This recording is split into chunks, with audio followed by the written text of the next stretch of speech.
Welcome back, friends, to another The City of Final Fantasy Opera Omnia video. Lids87 here, and today, guys, I am bringing you another worth it video if said characters are worth your gems and resources. Before I get into it, though, friends, please remember to hit that like and subscribe button. So today we are going to be talking about Beatrix and Steiner. So Beatrix, she is coming back, but she's not coming back, right? So to say. So unfortunately, there was no Square Enix stream. You know, of course, what's going on in the world. If you don't know what's going on in the world, get out from that rock that you're living under, right? This whole pandemic, COVID-19. So they're keeping safe. So they didn't do a Square Enix stream. So they did release in-game notifications that Beatrix will be coming back. Now it says event. It doesn't say lost chapter. So it seems like they are going to be following the JP timeline now, because around this time last year, that's when JP got Beatrix. Now, this is all in assumption that they are going to follow JP's event. So this is totally based off of that. So Steiner's getting reworks. Beatrix is getting reworks. Treat this as a new event, especially if you weren't here during the year 1 anniversary, because this is a rerun of Beatrix's EX weapon. And this will be a new EX weapon for Steiner. All right, friends? So we're going to be talking about Beatrix and Steiner. And if for some reason they decide to change it, well, shit, neglect everything that's going on here and just, I don't know, throw tickets. But all right, let's get into it, though, friends. Let's start talking about these units to see if they really are worth your gems and or tickets. We're going to be talking about pros and cons about said characters. And the first character we're going to be talking about is Rusty. If you don't know, well, I'm calling him Rusty. Go play Final Fantasy IX. I seriously need to beat it. I made it like all the way to the boss, and then something happened. You guys know what happens, and then yeah. Anywho, so some of his main pros that I do like about Steiner, his main thing is that he absolutely shits on humanoid type enemies. That's his thing. There are some niche characters that do extra damage, like Zidane, more damage towards wolf type characters. Tifa, more damage towards, I believe it was Sabin, towards ghost type characters. Zidane, wolf, Tifa, skeleton, right? So some niches.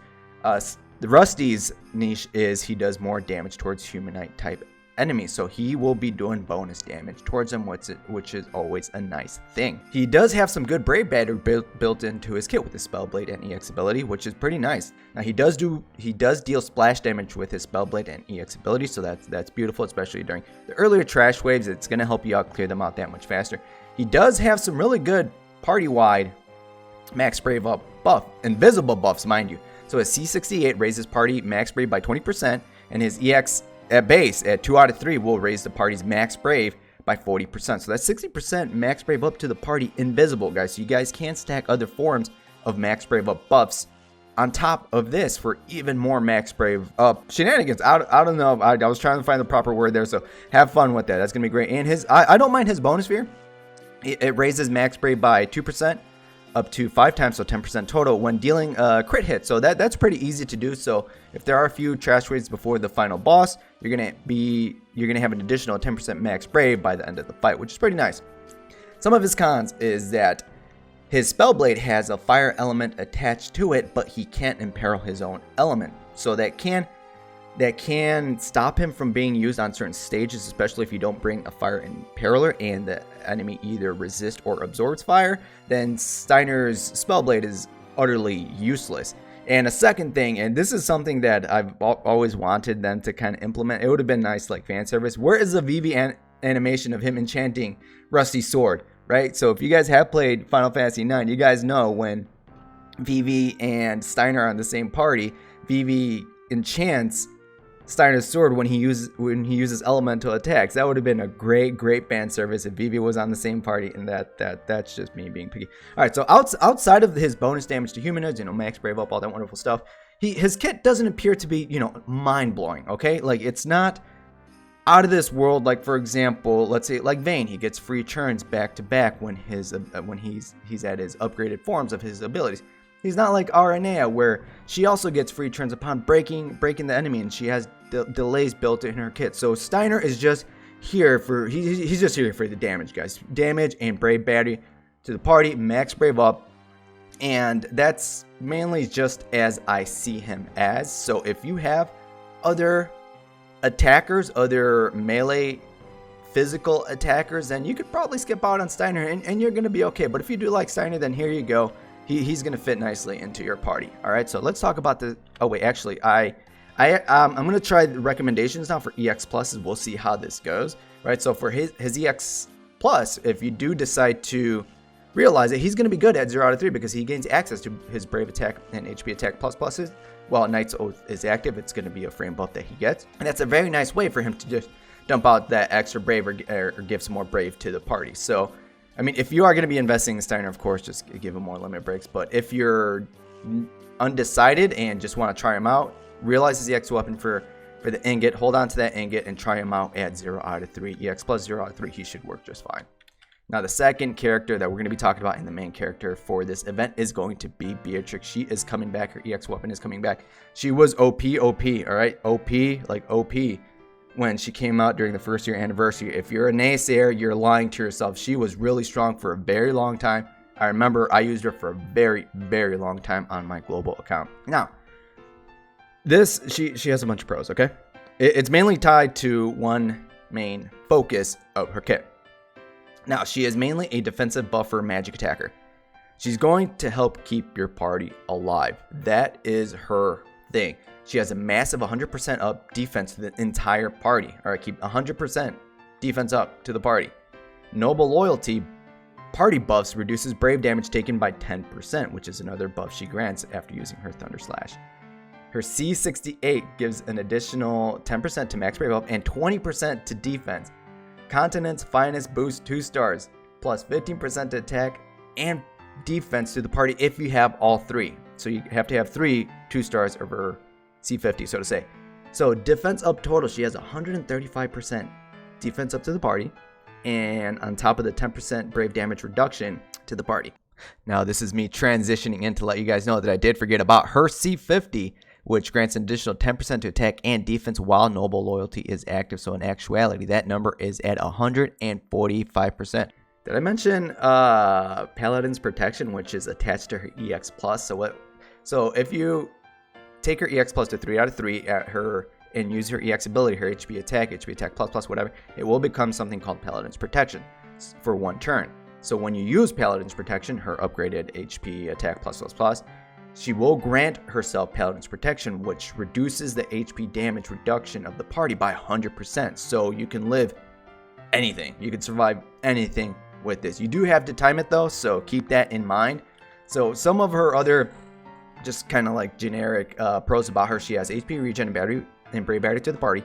She will recover use of Thunder Slash at EX plus 0 out of 3 after she uses her EX ability, and she can dish out damage, which is very, very nice. Now, some cons about her is that her kit heavily relies on how many buffs to the party she has. So at 6 and 9 party total buffs needed for her base kit, which she can automatically give upon using her Saint's Cloth and Thunder Slash, and with 12 party-wide she needs for her EX ability to be upgraded to its plus form. Now, this can be achieved if you have one or two more units that give themselves unique framed buffs. So there's 3 extra slots for those 2 other units that you bring. So that this can be easily reached. But if you start bringing another unit that heavily relies on buffing the party, you're gonna start pushing some of their buffs off. And another thing that can slow her down is that she actually does, kind of like Steiner, but she has thunder attached to her Thunder Slash, but she cannot imperil her own elements. So if an enemy is resistant to thunder, if they resist it and or absorb it, that's gonna halt her damage, because a lot of her damage will come from her Thunder Slash and EX ability and her HP Attack plus. But next month, if you pair her up with Lightning, Lightning's going to get a rework, EX plus. Lightning can imperil Thunder, and they're going to go nicely together, guys. They're going to go really, really nice together. Now, for her EX plus recommendation, now this is going to depend on you, all right? This is big brain time, all right? So her EX plus, I recommend taking her to 3 out of 3. So aside from the more overflow to her EX ability, the more brave potency, all that wonderful stuff, she does gain access to something called Paladin's Protection, which I did explain a few moments ago. But just a reminder, so after using her EX ability, EX plus 3 out of 3 HP Attack plus turns into Paladin's Protection. So for 1 turn after she uses her upgraded HP Attack plus Paladin's Protection, she will grant the party 100% HP damage reduction. It's a frame buff on her, but it's out to the party. But the one issue about this though is that you have to use her EX ability, and then you have to use her upgraded HP Attack plus to the Paladin's Protection, and that's on the following turn. So having knowledge of some of these bosses, or if you keep going to on a boss stage and you start recognizing some of these patterns, like some of these enemies, for example, they'll target themselves, they'll buff themselves, and then on the following turn, you know they're going to come out with a massive attack. Or for example, like some of these behemoths, they'll buff themselves, and then followed by either they'll charge, they'll do the party-wide thunder ability followed by a meteor. So if you have knowledge about that, you can potentially time this. Now, if you're not really good at that, if that is not your thing, maybe just leave her at EX plus 2 out of 3, but having her at 3 out of 3, EX plus 3 out of 3 is going to be very handy for keeping your party alive. And if you're still having trouble with that, bring someone who has turn manipulation shenanigans like Rem or Ignis. Just be careful though, because Rem does have a lot of buffs to the party, and that's going to be pushing her buffs off. So what you can do is use Beatrix's EX ability, use Rem or Ignis, because Ignis with his EX ability, he can bring units next to him, same thing like Rem with her swap, and then go into Paladin Protection to have that party-wide HP damage reduction to keep your party alive. Alright friends, now we're at that part of the video. Are they worth your tickets and or gems? Now, tickets, yes, throw some tickets at this, especially if you do not have either of these units EX weapons. Well, you shouldn't have Steiners. It's not live yet, and this is the first time we're going to be seeing it. But if you are a part of the first year anniversary, and if you do have Beatrix's EX weapon, stop there. Don't throw any more resources. As much as, I mean, unless you're an absolute fan of Steiner, like in my eyes, his kit isn't like meta breaking or anything. He's nice to have. He's a nice damage dealer, brave battery to the party, nice max brave up buffs. He does have some attack down debuffs actually built into his kit, which is nice, but he's not that meta breaking or game breaking for me to recommend, like pitting or going after him. Now gem wise, now I do have to be realistic here. As much as I do like Beatrix herself, of course the main unit on this banner is Beatrix. Again, if you have her EX a weapon from before, do not pull on this banner. You are done. Happy saving your gems. If you don't have it, now ask yourselves, do you have Paladin Cecil? Okay, Paladin Cecil, he's a physical though attacker. He's a melee physical attacker though, Lids, and Beatrix is magic. True, but they kind of have something similar going on. Paladin Cecil, although his defensive buff isn't as massive, it's not as potent as Beatrix's, but I mean Paladin Cecil still has a 80% defense up to the party, which is pretty nice. Paladin Cecil can also imperil his own holy element, which is going to help him dish out just that much more damage. And I guess at the same time you can say that we can bring other imperilers to the party to kind of help Beatrix, but at that point, like, you are bringing someone else to help improve her kit. But I mean, this is a 3 versus PvE sort of like game anyway, so you guys can do that for Beatrix. But if you have Paladin Cecil, and if you're not sure about Beatrix, you're undecided, you're gonna be okay. Over on the JP side of the game, me personally, I tried to go after Beatrix. I got 8 freaking Steiner EXs. I should have quit. I should have quit. But I had Paladin Cecil, and I got by just fine with Paladin Cecil. Did I wish I had Beatrix? Sure, but you will get just fine if you do happen to have Paladin Cecil on your party, because Paladin Cecil also, he has a little bit more burst healing. He has more HP healing on demand compared to Beatrix's HP regen.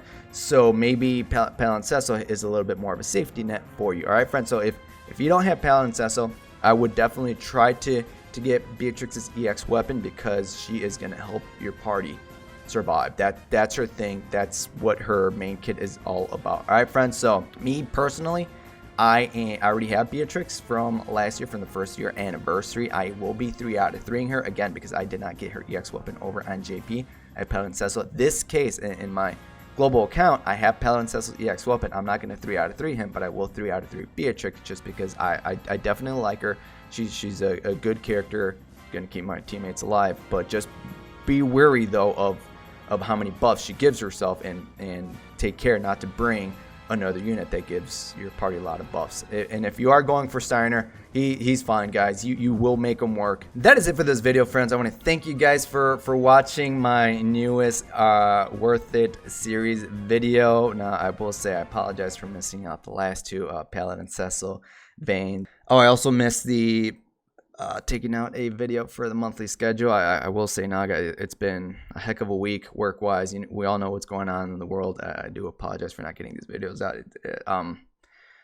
I guess it just really hit me this week. We're gonna get real here, right? Of what's going on in the world. There was a lot of massive layoffs at my job. I'm okay. I'm still fine. They did let go another person that's on my team, and it's just been quite the hell of a week, friends. I will say that, to the point where, like, well, I'm done with the day and I'm burnt out, guys. I'm really burnt out. So I will just I guess trying to get real here, just so you guys can see what is going on here. I did want to get this video out, friends. I do want to try, of course, still thank you guys for still following me, right? For showing love. I am still active on Twitch. I know I do post like poll videos because they're a little bit easier to do, but we're gonna keep going, friends. We're gonna stay strong, all of us, right? We're gonna get through this. So I just appreciate all the love and support that you guys have been showing. So, and be sure to let me know, friends, down below in the comments how actually your Paladin Cecil and Vayne polls have gone, and are you guys planning on going ham on this banner or not, for Beatrix and or Rusty Steiner. His name is Steiner. Yeah, Rusty. But be sure to let me know all that wonderful stuff down below in the comments. All right, friends. So stay safe, friends, and until next time, good luck and have a good one.